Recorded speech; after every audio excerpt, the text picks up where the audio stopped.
नमस्कार दोस्तों, जुमाक्सा चैनल में आपका स्वागत है। मैं आपके सामने एक और महत्वपूर्ण मुद्दे को लेकर प्रस्तुत हुआ हूँ। कंटेम्प्ट ऑफ कोर्ट आजकल बहुत ज़्यादा न्यूज़ में है। ये न्यूज़ में क्यों है? इसके पीछे कारण क्या है? और ये क्या होता है? इसकी संपूर्ण जानकारी आपको इस वीडियो में प्रदान की जाएगी। आखिरी तक ज़रूर बने रहिएगा और वीडियो पसंद आए तो लाइक, शेयर, सब्सक्राइब ज़रूर कीजिएगा। तो हाल ही में जो सुप्रीम कोर्ट के जज हैं, जस्टिस डीवाई चंद्रचूड़ जी, इनकी छवि को धूमिल करने का प्रयास किया जा रहा है। इनके खिलाफ एक लेटर को जो है ऑनलाइन वायरल किया जा रहा है और उसमें ये बताया गया है इनके ऊपर फॉल्स और बेसलेस क्लेम किए जा रहे हैं। इसी कारण बार काउंसिल ऑफ इंडिया ने ये कहा है कि इस तरीके के फॉल्स और बेसलेस क्लेम करने वाले व्यक्ति के ऊपर कठोर से कठोर दंड दिया जाना चाहिए। और बार काउंसिल ऑफ इंडिया क्या होता है? तो भारत में लीगल मैटर को सुपरवाइज और रेगुलेट करने का कार्य कौन करता है? बार काउंसिल ऑफ इंडिया करता है। तो आप यहाँ रीड करेंगे तो आपको समझ आ जाएगा।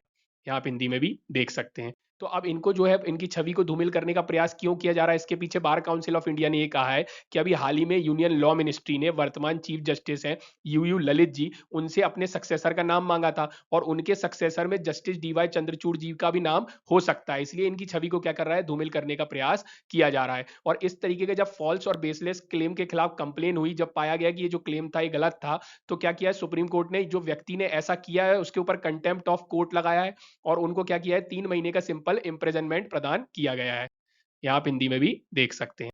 तो अब फर्स्ट इनके ऊपर जो 2 एलिगेशन लगाए गए थे व्यक्ति के द्वारा फॉल्स और बेसलेस। पहला एलिगेशन ये लगाया गया था कि हाई कोर्ट का एक मैटर था जिसमें जिस व्यक्ति ने कंप्लेन करी है इनके ऊपर फॉल्स या बेसलेस क्लेम लगाया है, उनका बेटा इन्वॉल्व था। तो उनका कहना है कि उनके बेटा इन्वॉल्व था, तो उस केस में कहीं न कहीं जस्टिस डीवाई चंद्रचूड़ जी ने फेवर किया था। लेकिन बार काउंसिल ऑफ इंडिया ने उसको गलत माना है और बार काउंसिल ऑफ इंडिया ने साफ-साफ कहा है कि हाई कोर्ट में जो मैटर होते हैं, यदि वो जल्दी स्पीडी उनका स्पीड स्पीड से सॉल्व नहीं हो पा रहे होते, उनकी डेली प्रोसीडिंग नहीं होती है, तो सुप्रीम कोर्ट क्या करता है? अपने विधिवत रूप से लॉ के अंदर रहते हुए इस तरीके के केस को जल्द से जल्द सॉल्व कराने के लिए गाइडलाइंस इशू करता है। तो उनको यहाँ साफ-साफ कहा गया कि ये जो क्लेम था ये फॉल्स था और बेसलेस था।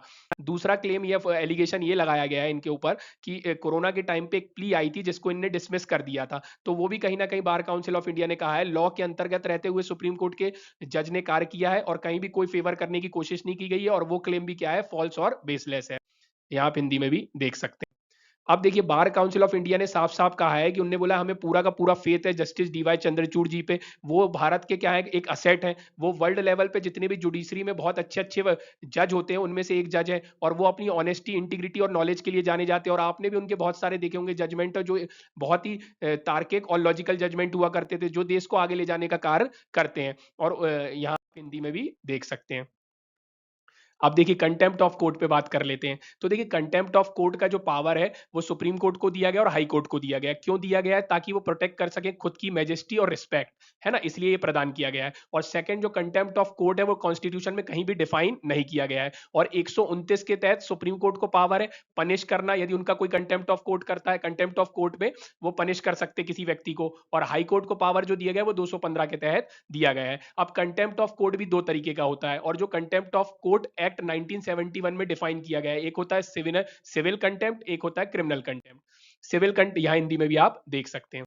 से क्रिमिनल कंटेम्प्ट क्या होता है और सिविल कंटेम्प्ट क्या होता है? तो देखिए जैसे फॉर एग्जांपल सुप्रीम कोर्ट या हाई कोर्ट ने कोई जजमेंट दिया, कोई रिट पास की, कोई ऑर्डर निकला, कोई डिक्री निकली, तो यदि उनका जो निर्णय आया है सुप्रीम कोर्ट का, हाई कोर्ट का, उसके निर्णय को यदि कोई फॉलो नहीं करता है और जानबूझकर क्या करता है? उल्लंघन करता है, तो उनके ऊपर सिविल कंटेम्प्ट लगता है।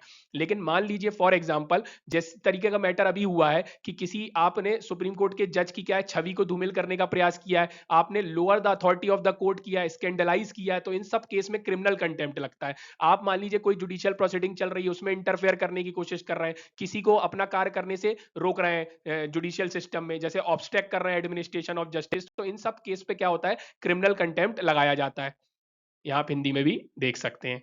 तो आई होप आपको पूरा मामला समझ आया होगा और जो जस्टिस डीवाई चंद्रचूड़ जी है वो बहुत ही ऑनेस्ट इंटीग्रिटी से भरपूर जो है जज है, जस्टिस है और उनको क्या बोलते हैं कहीं ना कहीं उनकी छवि को धूमिल करने की कोशिश की गई। तो भारत के हर एक नागरिक को पता होना चाहिए कि ये जो थे फॉल्स और बेसलेस क्लेम थे और वो कहीं ना कहीं जो है सुप्रीम कोर्ट जो है भारत के कॉन्स्टिट्यूशन को प्रोटेक्ट करने का कार्य करता है। तो इस तरीके की चीजों को बढ़ावा नहीं दिया जाना चाहिए और इनको कड़े से कड़ी सजा दी जानी चाहिए। तो ऐसा बार काउंसिल ऑफ इंडिया का कहना है और आप हमें कॉन्टेक्ट कर सकते हैं, हमारी डिटेल दी गई है। आपको वीडियो पसंद आया तो लाइक शेयर सब्सक्राइब जरूर कीजिएगा। Thank you, thanks for watching.